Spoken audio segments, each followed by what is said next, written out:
एक जंगल में टूनी नाम की एक गरीब चिड़िया रहा करती थी। वो कपड़े पर कारीगरी कर उसे बेच अपना जीवन चलाती थी। एक दिन टूनी की सहेली लूसी कबूतर उससे मिलने उसके घर पर आई। टूनी, तुम और कितने दिनों तक यही काम करोगी जिसमें 1 रुपए का मुनाफा भी नहीं है? और तुम्हारा चेहरा देखकर लगता है जैसे पिछले 2-3 दिनों से तुमने कुछ खाया भी नहीं। इसलिए मैं अपने घर से तुम्हारे लिए खाना लेकर आई हूँ, चलो खा लो। यूं अपनी सहेली के लिए फिक्रमंद लूसी उसके लिए खाना लेकर आई। दोस्त, तुम तो जानती हो ना, मैं इस काम के अलावा और कोई काम करना जानती भी तो नहीं। भले इसमें फायदा हो या ना हो, मुझे तो ये काम करना ही पड़ेगा ना। अच्छा ठीक है, अब खा भी लो। टूनी चिड़िया के भोजन करने के बाद टूनी चिड़िया और लूसी कबूतर मिलकर छोटू तोती के घर गए। लूसी, तुम मुझे यहाँ पर क्यों लेकर आई हो? ये छोटू तोती का घर है ना? हाँ, छोटू तोती का ही है, इसीलिए ले आई हूँ। यूं वे दोनों बात कर ही रहे थे कि पीछे से छोटू तोती आ गई। हाँ लूसी, बताओ, शादी के ढेरों काम पड़े हैं, जल्दी बताओ क्या बात है। दरअसल ये मेरी सहेली टूनी है, तो शादी के लिए ऐसे बहुत सारे कपड़े बनेंगे ना जिसमें बहुत सारा काम किया हो। ये मेरी सहेली है ना, ये कपड़े पर बहुत अच्छी कढ़ाई का काम करती है, तो आप क्यों नहीं अपना सारा काम इसे दे देती? क्या तुम्हें लगता है कि मेरी बेटी की शादी ऐਵੇਂ ही होने वाली है? अपनी बेटी की शादी में इससे कपड़े सिलवाऊं? जाओ जाकर फटे पुराने कपड़े सिल लो। दोस्त, मैं जानती थी ऐसा ही कुछ होगा, इसलिए मैं कभी भी किसी के पास मदद मांगने हाथ नहीं फैलाती। दोस्त, मुझे माफ कर देना, मैं सच में नहीं जानती थी कि ऐसा कुछ हो जाएगा। अरे शाम हो रही है, मुझे घर लौटना होगा। 2 दिनों बाद रक्षाबंधन है ना, मेरे भैया मेरे पास आने वाले हैं। ये सुनकर टूनी के मन में कोई विचार आया।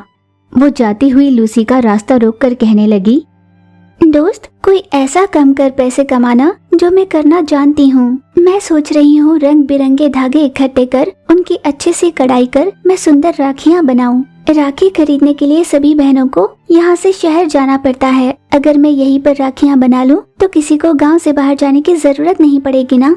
टूनी का सुझाव लूसी को पसंद आया। हाँ दोस्त, चलो हम दोनों अभी शहर चलते हैं। रंग बिरंगी धागों के साथ तुम्हें और भी कोई चीज चाहिए होगी तो ले लेंगे। पर तुम्हें तो अपने भाई के पास जाना है ना। भैया का स्वागत करने से भी ज्यादा जरूरी मेरे लिए तुम्हारी जिंदगी है।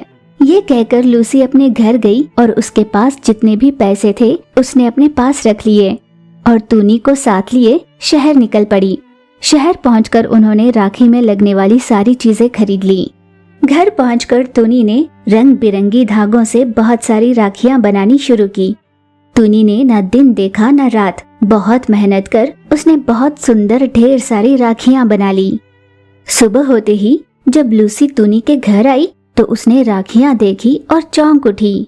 तुम्हारे हाथों में तो जैसे जादू है, तुमने सच में कितनी सुंदर राखियां बनाई हैं। चलो जल्दी से इसे गांव में बेचने के लिए ले चलते हैं।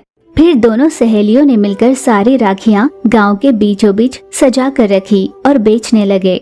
राखियां बेहद सुंदर और आकर्षणीय थी, जिस वजह से बहुत सारी पक्षियां उसके पास राखी खरीदने आ रही थी। उसी भीड़ में छोटू तोता भी आई। टोनी, मुझे भी ये राखियां चाहिए, ये बेहद सुंदर हैं। छोटू, तुम तो कह रही थी ना कि मेरी सहेली किसी काम की नहीं है। तुम्हें पता है ये सारी राखियां इसी ने बनाई हैं। अब क्या कहती हो? इस प्रत्यक्षदर्शी के बाद मुझे और कुछ नहीं जानना। मेरे शादी का सारा काम मैं तुम्ही को देती हूँ और बदले में बहुत सारे पैसे दूंगी। यूं छोटू तोती को अपनी गलती का एहसास हुआ। छोटू तोती ने अपनी बेटी की शादी के लिए सारे कपड़ों पर उसी से कढ़ाई करवाई। टूनी ने पूरा मन लगाकर कपड़ों पर अच्छी कढ़ाई की।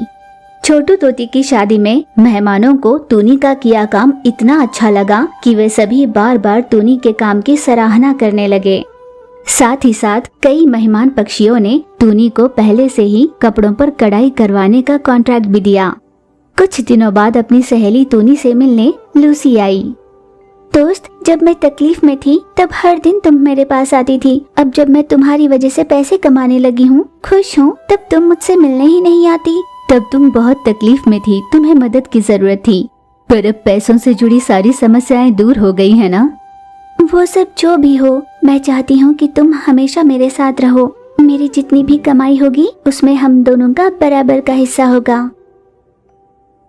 कुछ ही दिनों बाद दोनों सहेलियों ने मिलकर उसी गांव में एक बड़ी सी दुकान खोल दी, जिसमें तरह तरह के कढ़ाई के काम किए हुए कपड़े, सुंदर राखियां और धागों से बनी कई चीजें बेचने लगी। यूं दोनों खूब मेहनत कर बहुत पैसे कमाने लगे और बहुत ही खुश रहने लगे थे। टूनी के 2 बच्चे थे। दोनों ही बहुत ही शरारती थे। उन्हें जो चीज चाहिए होती तो बस चाहिए होती। अगर उन्हें वो चीज न मिलती तो सारा घर अपने सर पे उठा लेते। इसलिए उन्हें जो चाहिए होता वो उन्हें ला कर दिया करती। एक दिन वो पूनम की रात थी। चंद्रमा अपने पूर्ण रूप में बहुत ही बड़ा दिखाई दे रहा था। टूनी के बेटी ने ये देख मन ही मन सोचा, ये खिलौना कितना अच्छा है, मुझे ये बहुत पसंद आया। मैं अपनी माँ से अभी के अभी जाकर कहूँगी कि मुझे वो खिलौना दिला दे। मामा चलो ना, मेरे साथ एक बार बाहर चलो ना। क्यों बेटा, क्या बात है? उत्सुक होकर बेटी बोली। माँ मेरे साथ बाहर चलो ना, बताती हूँ। बाहर जाकर जब माँ ने पूछा कि क्या बात है, तब बोली, माँ देखो ना वो खिलौना, माँ मुझे वो खिलौना चाहिए। यूं उसने चांद की ओर इशारा करते हुए माँ से कहा, बेटा वो खिलौना नहीं, चांद है और वो हमसे बहुत दूर है, उससे खेला नहीं जाता बेटा। माँ मुझे भी वो खिलौना चाहिए, हमें वो खिलौना चाहिए चाहिए चाहिए। मैंने कहा तो सही कि वो खिलौना नहीं है। मेरी बात समझ में आ रही है या नहीं? वो खिलौना नहीं है। यूं समझाने पर भी दोनों जिद के चलते रोने लगी। ठीक है, तुम्हें वो चाहिए ना, मैं अभी लाती हूँ। ये कहकर माँ टूनी घर के अंदर गई और एक बड़े से पतीले में पानी भरकर बाहर ले आई। उसे ठीक चांद के सामने रखा, जिससे चांद का प्रतिबिंब, देखो आ गया ना चांद तुम्हारे पास। अरे वाह चंदा मामा। पर पानी के हिलने की वजह से वो धुंधला सा नजर आ रहा था। नहीं, ये चंदा मामा नहीं है, चंदा मामा तो वो वहाँ पर है। माँ दिला दो ना माँ। यूं फिर से उन दोनों ने चांद लाकर देने की जिद की। हे भगवान, मैं क्या करूं इन दोनों का? दोनों जोर जोर से रोए जा रहे थे। तभी उन दोनों की रोने की आवाज सुन आस पड़ोस में रहने वाली टूनी की सहेलियां वहां पर आई। अरे टूनी, क्या हुआ? तुम अपने बच्चों को क्यों रुला रही हो? भला मुझे इन्हें रुलाने में क्या मजा आएगा? ये दोनों उस चांद को लेकर आने की जिद कर रहे हैं, मैं क्या करूं? चांद कोई खेलने की चीज नहीं है। माँ की बात मानो बच्चों, जिद मत करो। बच्चे फिर भी नहीं मान रहे थे। तब मही ने बोला, अच्छा बच्चों, तो तुम्हें चंदा मामा चाहिए ना? ठीक है, मैं तुम्हें चंदा मामा ला कर देती हूँ 15 दिनों के अंदर। पर अगर तुमने मेरी बात मानी तो ही लाऊंगी।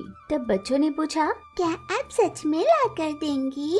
तब मही ने उनसे वादा किया कि हाँ वो ला कर देगी। तब जाकर बच्चों ने जिद छोड़ी। फिर माँ की बात मानकर उन दोनों ने दाना चुगा। जब बच्चे दाना चुग रहे थे तब टूनी की सहेलियाँ वहीं पर थी। दाना चुगने के बाद बच्चे खेलने के लिए बाहर निकले।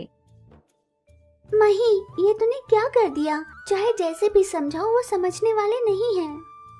अरे टूनी, 15 दिनों के बाद अमावस है ना, उस दिन हम चांद को लेकर आ जाएंगे। तब उन्हें समझ में आएगा कि चांद कितना अनमोल है। ये कहकर सभी सहेलियां वहाँ से चली गयी। अगली सुबह उन सभी सहेलियों ने मिलकर बड़ी मुश्किल से चांद जैसा एक आकार बना लिया। दोस्तों, तुम सब मेरे बच्चों के लिए कितनी मेहनत कर रहे हो। अरे टूनी, इसमें तुम्हारे बच्चे हमारे बच्चे क्या है? हम सब एक परिवार जैसे ही तो हैं। अगर जरूरत के समय एक दूसरे के काम न आए तो क्या फायदा? और वैसे भी हम तुम्हारे बच्चों की जिद अच्छे से जानते हैं। हाँ दोस्तों, देखो ना। यूं ही सभी सहेलियां बात करने लगी। दिन बीत रहे थे। हर दिन बच्चे टूनी से चंदा मामा के बारे में पूछा करते। मही मासी ने कहा है ना 15 दिनों बाद लेकर आएंगी। अभी कितने दिन बचे हैं? हाँ, 5 दिन। आसमान में चंदा मामा कहीं दिखाई नहीं दे रहे थे। मही और बाकी सहेलियों ने मिलकर बनाया हुआ चांद मही अपने कंधे पर लेकर उनके पास आई। अंधेरा होने की वजह से मही उन्हें नजर नहीं आ रही थी। देखो ना, बड़ा चंदा मामा आए हैं, आओ ना माँ। फिर टूनी घर से बाहर निकली और एक बड़ी सी रस्सी उस चंदा मामा की ओर उसने फेंक दिया। डोरा उस रस्सी को पकड़कर चंदा मामा के पास गई और उसे रस्सी से बांध दिया। टूनी ने ऐसे जताया जैसे उसने जोर लगाकर उस चंदा मामा को जमीन पर खींचा हो। बच्चे बहुत खुश होकर चंदा मामा के साथ खूब खेलने लगे। अगली सुबह टूनी की सभी सहेलियां घर आई, पर चंदा मामा को ज्यादा दिन अपने पास रखा तो अपना घर ढह जाएगा, हम कहीं नहीं रह पाएंगे। इसीलिए जल्द से जल्द चंदा मामा को उनके घर वापस भेजना होगा। बस थोड़ी देर और खेलेंगे ना, उसके बाद दे देंगे। इस पर सभी सहेलियों ने हाँ में सर हिलाया। ठीक पूनम की रात उन सभी ने उस चंदा मामा को पानी में छोड़ दिया। बच्चों ने सबसे पूछा, क्या रात के समय चंदा मामा आसमान में नजर आएंगे? सभी सहेलियों ने कहा कि हाँ जरूर दिखाई देंगे। फिर दोनों बच्चे खुश होकर खेलने के लिए बाहर निकले। टूनी की सहेलियां उस रात फिर से घर आई। बच्चों ने आसमान में चांद को देखकर कहा, वही चंदा मामा जिसे हमने छोड़ दिया था कल। वैसे हमारे पास से ज्यादा तो वो दूर से ही सुंदर लगता है। इस तरह माँ टूनी ने अपनी सहेलियों की मदद से अपने बच्चों को खुश किया। यही तो माँ का प्यार होता है ना। माएँ अपने बच्चों के लिए कुछ भी करने को तैयार रहती है।